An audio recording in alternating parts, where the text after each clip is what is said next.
Bonsoir à tous et bienvenue dans cette magnifique salle du Parnasse. Nous sommes à Nîmes. Nîmes qui organise pour la 3e année consécutive la Coupe du Monde de tennis de table. Cette Coupe du Monde rassemble les 16 meilleurs pongistes du moment, avec un absent de marque qui est à mes côtés, vous l'avez sans doute reconnu, Jean-Philippe Gassier. Alors Jean-Philippe, vous êtes donc absent, vous êtes blessé actuellement, que vous est-il arrivé? Oui, je suis encore convalescent. J'ai eu une fracture du scaphoïde, du poignet gauche, donc qui est ma main de jeu cet été, c'était le 15 août. Et donc depuis ce moment-là, j'ai été plâtré, j'ai ensuite fait de la rééducation. Et donc il était un peu prématuré pour moi, puisque j'ai repris l'entraînement seulement depuis 3 jours, pour m'annoncer dans une compétition d'une telle ampleur avec des adversaires aussi forts. Donc je prends mon mal en patience, je patiente et j'essaye de revenir le plus vite possible. Alors il y a dans cette compétition 3 Français, Patrick Schilla, Damien Eloi et puis Christophe Legout. Christophe Legout qui a été, je dirais, opportuniste, parce qu'il faut rappeler qu'il était remplaçant sur cette Coupe du Monde. Il a bénéficié d'un forfait de Jørgen Persson, le Suédois, qui est numéro 11 mondial et blessé actuellement au dos. Et donc il a été catapulté comme ça du jour au lendemain sur cette compétition. Il a été opportuniste comme il le sait souvent le faire. Il a joué de manière remarquable, il a prouvé qu'il était régulier maintenant au plus haut niveau, qu'il était capable non seulement de jouer bien sur les joueurs de son niveau, mais surtout de pouvoir créer de plus en plus d'exploits. Et il a réussi l'exploit notamment de battre Jörg Roskopf, l'Allemand. Et je crois qu'arrivé maintenant en demi-finale, tout est possible, c'est du bonus, il n'a rien à perdre. Et quand on connaît Christophe et son tempérament de gagneur, comment il aime la compétition, comment il est travailleur, on peut s'attendre à de belles choses de lui. Eh bien, place aux images où nous retrouvons donc Christophe Legout en demi-finale de cette Coupe du Monde.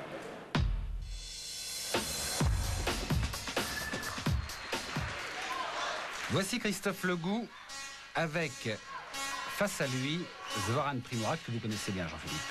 Oui, Zoran Primorac qui est un Croate, qui est, je dirais, l'homme en forme du moment et de ce début de saison, puisqu'il a gagné récemment les internationaux de Chine, ce qui n'est pas donné à tout le monde d'aller gagner en terre chinoise face aux meilleurs asiatiques. Et c'est vrai qu'il a tendance à être très très régulier en ce début de saison, très en confiance. Depuis le début de la compétition, il n'a pas perdu un set encore. Et on constate qu'il est surtout très très dangereux à la fin des sets notamment. Alors voici un échange, on parlait de Legout à l'instant, avec une alternance entre coups d'attaque et coups défensifs. Quelle est la qualité principale de ces deux joueurs là? La qualité principale de Christophe, c'est un jeu basé sur la vitesse. Bon, c'est un attaquant de pure race, c'est un jeu basé sur la vitesse. Il essaye de rester près de la table, de prendre la balle relativement tôt après le rebond, de manière à essayer de gagner le plus de temps possible et surtout de laisser le moins de temps à son adversaire pour réagir et pour mettre en place ses coups. Et c'est surtout un excellent serveur. C'est l'un des meilleurs serveurs du circuit. Il passe beaucoup de temps à travailler ce coup bien spécifique au quotidien. Concernant Primorac, c'est un joueur beaucoup plus complet, plus agile des deux côtés, que ce soit un bon équilibre entre le coup droit et le revers, alors que Christophe est plus branché coup droit. Et c'est un joueur qui a une qualité de contrôle relativement exceptionnelle, donc qui ne fait pas beaucoup de fautes faciles et de fautes stupides. Pour gagner les points, il faut vraiment y aller, quoi. Alors là, c'est difficile, je présume, parce qu'il est mené 2 manches à 0, Legout. Nous sommes dans la 3e manche. C'est difficile psychologiquement, je présume, à accepter l'échange là. Ouais, c'est difficile, mais il faut se rappeler qu'en quart de finale, Christophe était déjà mené 2-0 face à Roskopf, l'Allemand, qu'il il était pas forcément favori, personne ne le mettait favori, et puis il a réussi à renverser la situation. C'est aussi une des grandes qualités de Christophe. Il a un mental extraordinaire. Je dirais qu'il est fait pour ce genre de compétition difficile, pour la compétition en général, parce qu'il a vraiment la niaque. Il aime le combat. Et il a battu Sèvres aussi. Il a battu Sèvres, il a battu Roskopf sur une compète comme ça. Il est opportuniste, je l'ai déjà dit, et c'est vrai que c'est une des marques des grands champions. Il devrait, à l'issue de cette compétition, se hisser dans les 20 premiers mondiaux, ou en tout cas pas loin. Donc il a franchi un grand palier cette saison, et le connaissant, je suis sûr qu'il ne s'arrêtera pas là. Donc là, c'est vrai que c'est relativement difficile face à Primorac quand on est mené 2-0, parce qu'il est très en confiance en ce moment. Et surtout depuis le début de la compétition, en fin de set, on a l'impression qu'il ne peut rien lui arriver. Pourtant, Chris revient à 19 partout. Mais c'est aux Croates de servir. Et en fait, on s'aperçoit lorsque l'on assiste à tous les matchs de ce type de compétition que les parties se jouent à quelques points. Vraiment à quelques points. Et les scores sont très très serrés, 22-20, 21-19. Regardez par exemple ici, 21-19, 21-18, 19-19. Donc la différence en fait intrinsèque entre les deux joueurs est assez faible. Elle est assez faible sur le plan technique, et c'est vrai que la plupart et la majorité des matchs se jouent sur la faculté à être présent et à être lucide, surtout sur les points importants. Et bon, ben là, c'est dans la tête que ça se joue. Et en ce moment, le Croate est très très performant de ce côté-là. Là, il a une balle de match. Avec un super échange, mais malheureusement Chris n'a pas pu ramener sa balle à accrocher le filet. Mais là, c'est une situation désespérée un petit peu dans des points comme cela. Il est baladé d'un côté à l'autre de la table. Généralement, quand on est loin de la table comme ça et qu'on est baladé à droite à gauche, on n'est pas favori. On essaye de remettre la balle en espérant éventuellement une petite faute de l'adversaire, mais Zoran était trop solide ici. On va revoir le point. On va pouvoir apprécier surtout la nécessité d'avoir un bon physique en tennis de table, contrairement à ce que beaucoup de gens pensent. Les jambes c'est très très important. Les déplacements sont rapides, véloces, pas forcément de très grande amplitude comme au tennis, mais il faut être vraiment très très solide. Un mot sur l'accélération que nous allons voir ici. Tout le tennis de table, en fait, le travail de l'avant-bras et également du poignet qui est absolument présent sur tous les coups, que ce soit au niveau de la puissance, mais surtout au niveau des effets également. Que vous soyez handicapé actuellement avec la fracture dont vous avez été. Oui, parce que le poignet, on s'en sert vraiment sur tous les points. Donc mieux vaut attendre que ça soit consolidé avant de revenir. Alors on va retrouver Zoran Primorac en finale, qui sera donc opposé cette fois-ci à l'ancien champion du monde, Kong, qui a été dépossédé de son titre à Manchester il y a 4 mois maintenant. Primorac donc opposé à Kong. Kong, vous le connaissez, bien évidemment, vous le connaissez. C'est un adversaire que vous aimez jouer ou au contraire que vous redoutez? C'est un adversaire que je n'ai jamais battu. Il est tout nouveau sur le circuit. Il faut rappeler je crois qu'il a 21 ans ou 22 ans. Il a été sorti par l'équipe chinoise seulement il y a 3-4 ans sur le circuit international pour préparer les championnats du monde qui avaient lieu en Chine en 95.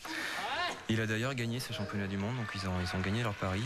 Et je l'ai rencontré à 3 reprises. Ça a été des matchs très très serrés à chaque fois, mais je l'ai perdu à chaque reprise. C'est un joueur qui est très complet.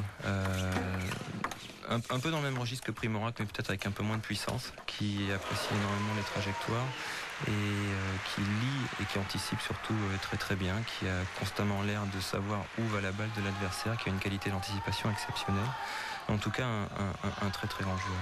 Il y a une chose que l'on ne peut pas toujours apprécier lorsque l'on regarde comme ça sur un écran de télévision, c'est la vitesse extraordinaire de la balle. Alors que là, on va voir un service qui est remis dans le filet. Et ça, c'est assez étonnant parce qu'on a l'impression que nous-mêmes, profanes, néophytes, on pourrait faire le même coup. Ouais, alors je vous rassure, vous feriez la faute aussi. Oui, non, mais c'est sûr. Et en fait, c'est vrai que deuxième fois, vous avez vu. Ça, on a l'impression que le Chinois fait simplement une remise en jeu, mais il faut savoir que il a donné un petit coup de poignet et la combinaison du matériel, en fait, le caoutchouc qui est sur la raquette et la balle a une qualité d'adhérence assez importante. Donc en tennis de table, il n'est pas nécessaire d'avoir une amplitude gestuelle énorme pour mettre beaucoup d'effets dans la balle. Et il faut savoir que dans absolument tous les coups, la quantité d'effets est non seulement variée, mais elle est toujours présente. Là, on a vu un super échange et encore les qualités d'anticipation de Kong, on va voir. Pourtant Primorac prend le coup droit et joue fort, hop, une opposition et puis un petit coup de poignet à nouveau. C'est étonnant comme faute, non? Un service raté, ouais. Pourtant il n'avait pas pris énormément de risques. C'est vrai que ça paraît un petit peu étrange. Il envoie très haut sa balle, Primorac. Oui, ça permet de gagner un petit peu de vitesse. La balle en descendant va plus vite et on gagne encore un petit peu d'effet. Alors que le Chinois lui protège énormément, dissimule totalement son coup. On le verra un petit peu plus tard. Primorac qui est vraiment très très solide en ce moment sur tout ce qui est les premières balles, c'est-à-dire voilà, comme ce genre de coup, le coup derrière le service, que ce soit en coup droit ou en revers, il a un pourcentage d'échec très très faible, et ce qui fait que pour gagner les points, il faut vraiment être performant face à lui. Un peu chanceux, mais il voulait la mettre là quand même. Et la qualité des grands joueurs, c'est effectivement de pas trop jouer dans le vert, mais surtout dans le blanc de la table. Je sais qu'il n'y en a pas énormément.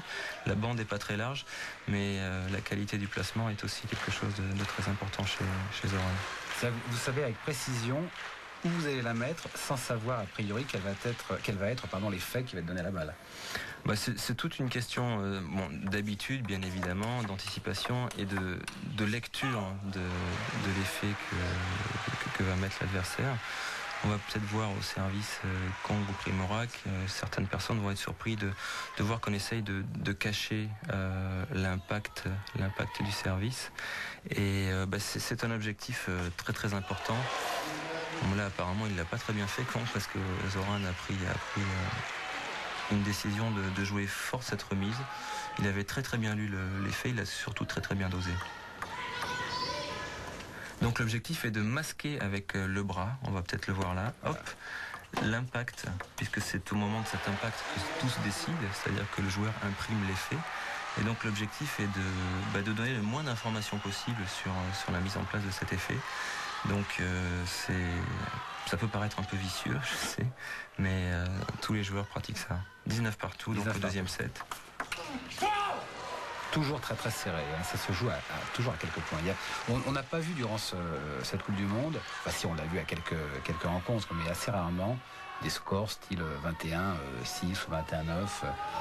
Tout se joue à 2 points, hein, de 2-3 points. Hein. C'est vrai que depuis le début, on est gâté par rapport à ça. Il y a une certaine dramatique qui est intéressante pour les spectateurs et puis pour tout le monde. Et c'est vrai que c'est relativement fréquent en tennis de table. Tout se joue à pas grand chose. Il y a des retournements de situation assez incroyables, les points défilent très très vite. Donc c'est un sport où il faut vraiment être solide dans sa tête et les qualités mentales sont prédominantes. Voilà, un échange maintenant assez superbe. Alors que nous sommes à 20-20.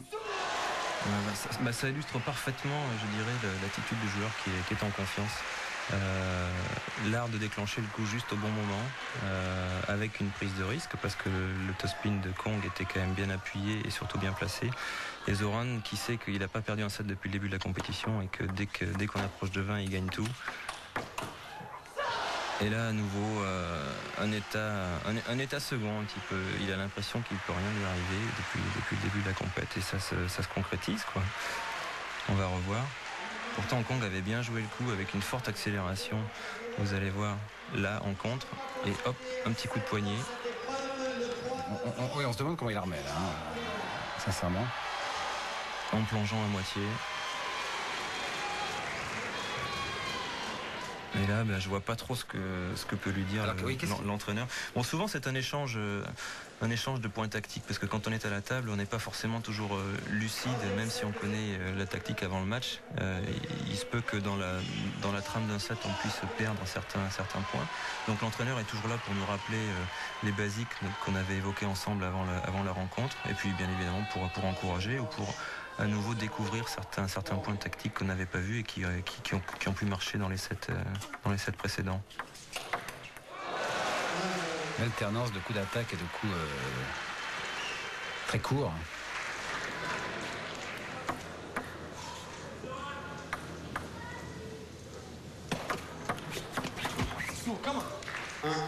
Il va falloir que Kong démarre fort et surtout essaye de prendre de vitesse Primorac, parce que depuis le début, c'est plutôt Zoran qui fait le jeu, qui est le maître incontestable à la table. Alors, il faut qu'il prenne tous les risques, là, le Chinois. Je crois qu'il n'a pas grand-chose à perdre maintenant. Il est mené 2-0, on est en finale, donc il a en plus l'habitude de ces grandes finales puisqu'il est champion du monde. Il a gagné déjà la Coupe du Monde justement à Nîmes il y a 2 ans. Ça, c'est étonnant également comme faute. Mais c'est vrai qu'il semble un peu désabusé. Il a déjà perdu Primorac. Ils se sont affrontés aux internationaux du Qatar cette année et Primorac avait gagné. Je crois que Primorac a gagné aussi aux internationaux de Chine. Ça fait 2 fois de suite. Et là, il regarde son coach. On a l'impression qu'il est complètement perdu. Il n'a pas l'habitude d'être. Déjà, il n'a pas l'habitude d'être mené 2-0 et puis d'être en difficulté face à des joueurs de ce calibre-là. Et puis on le sent un peu perdu effectivement. Donc c'est rare quand il se retourne et qu'il cherche un signe d'encouragement de son entraîneur. Ça veut dire qu'il est pas